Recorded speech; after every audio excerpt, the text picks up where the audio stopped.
Quando você utiliza outros softwares ou uma planilha para a sua organização financeira, a informação que você visualiza é apresentada em grupos, como moradia/habitação, transporte e alimentação. Mas também pode ser apresentado em categorias, como aluguel, financiamento imobiliário e condomínio. Essas três categorias fazem parte do grupo moradia/habitação. E o mesmo é válido para outros grupos, como transporte e alimentação, e outras categorias, como combustível, financiamento do carro, que ficaria dentro de transporte, ou supermercado e jantar fora, que ficaria dentro do grupo alimentação.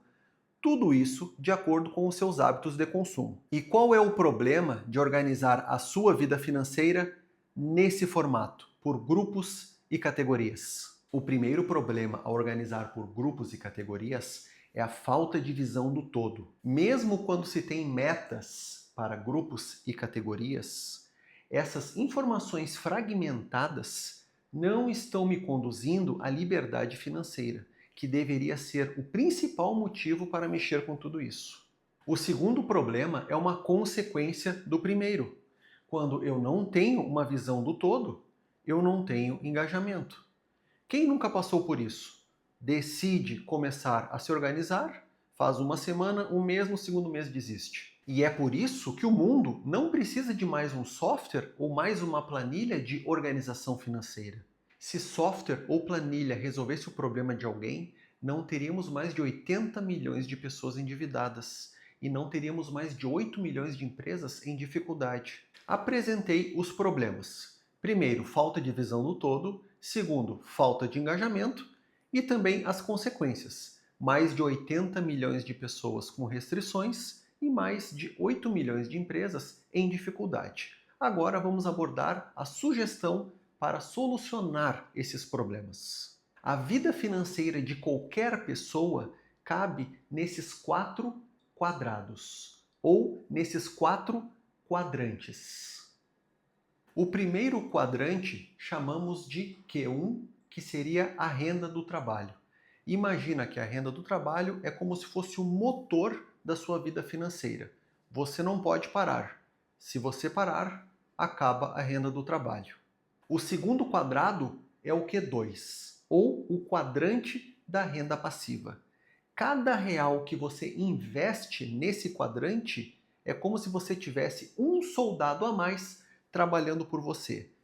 Cada real que você investe nesse quadrante, você está aliviando a pressão que você tem no seu Q1, que é aquele quadrante que depende 100% do seu tempo, da sua saúde e da sua disponibilidade.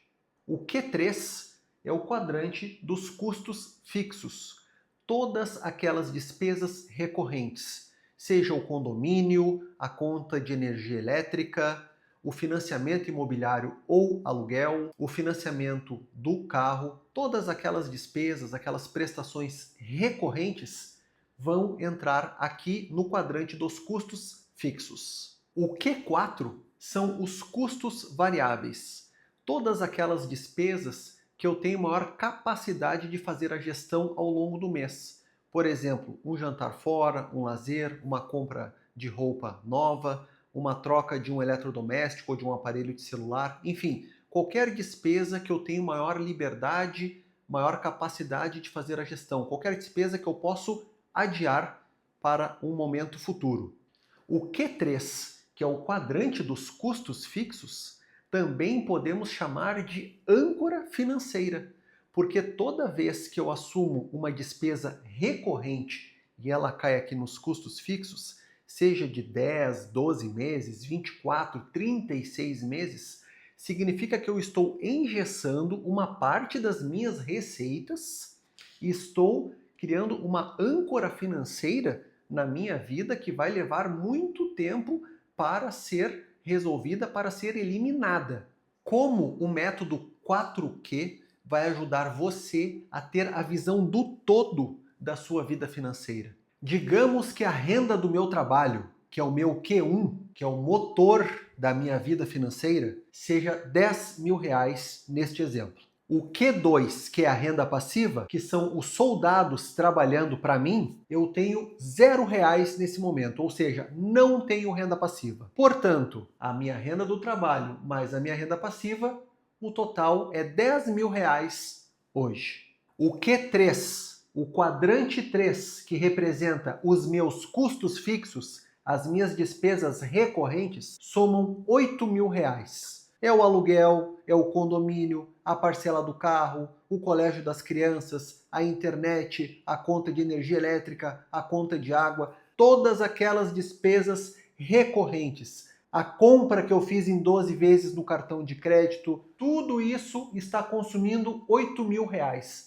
A âncora financeira da minha vida representa hoje R$ 8.000, o meu quadrante 3. No quadrante 4, que são os custos variáveis, estou consumindo os outros R$ 2.000 que complementam a minha renda do trabalho. Os custos variáveis são aquelas despesas não recorrentes. Uma roupa que eu comprei, um sapato, um lazer, um presente, todas aquelas despesas não recorrentes. Então, neste cenário aqui, eu tenho uma receita de R$ 10.000, sendo que 100% da minha receita é fruto do meu esforço, da minha renda do trabalho, 80% das minhas despesas são a âncora financeira da minha vida e 20% das minhas receitas estão nos meus custos variáveis. A partir de agora vem o mais importante: interpretar as informações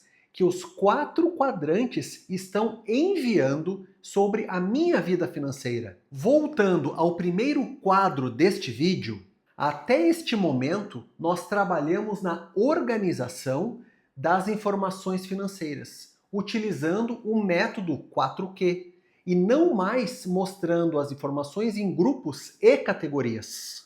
Avançando para a parte da automação, existe uma ferramenta que organiza 99% de toda essa informação financeira de forma automatizada. Assim sobra tempo e disposição para o que é mais importante: ter a visão do todo e saber interpretar aqueles dados para construir liberdade financeira. Como interpretar esses 4 quadrantes? Lembrando que aqui o nosso objetivo é ter a visão do todo da nossa vida. Então vejamos, no primeiro exemplo, eu estou colocando que o meu objetivo vai ser consumir 50% da minha receita em custos fixos, ou seja, no Q3. 30% nos meus custos variáveis e investir 20% para criar renda passiva no Q2. Esse seria um exemplo bem agressivo.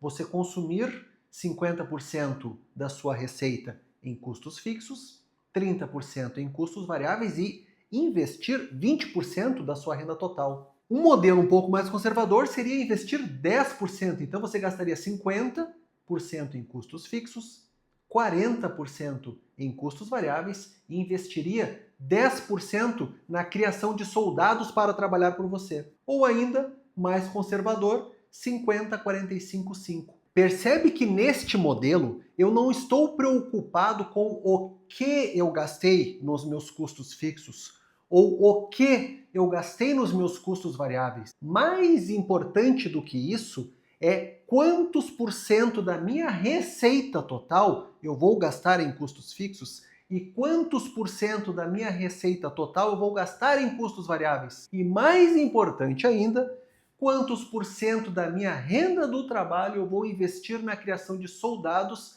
para trabalharem por mim no futuro. Em última análise, o que percebemos neste exemplo é que o custo fixo está muito alto. Ele está consumindo R$ 8.000 ou 80% da minha receita total. O ideal é que seja até 50%. Então aqui eu tenho duas alternativas. Ou eu diminuo o meu custo fixo, ou eu aumento a receita. Ou um ou outro, ou até mesmo os dois. Eu posso diminuir aqui e aumentar lá. Se a minha renda do trabalho for para R$ 16.000, vai ficar ok. Veja que o meu custo variável está dentro do aceitável. 20% é um número muito bom. O problema é que não está sobrando nada para investir. Então, essa pessoa aqui, a pessoa que vive num cenário financeiro como este, ela está vivendo uma fragilidade financeira, onde qualquer imprevisto na renda do trabalho vai colocá-la em situação de risco financeiro. Por quê? Ela não tem margem de manobra para nada. Ela não tem renda passiva. Tudo que ela ganha, ela consome. Vai ter um problema ali na frente. A dúvida não é se vai ter um problema. A dúvida é quando vai acontecer esse problema.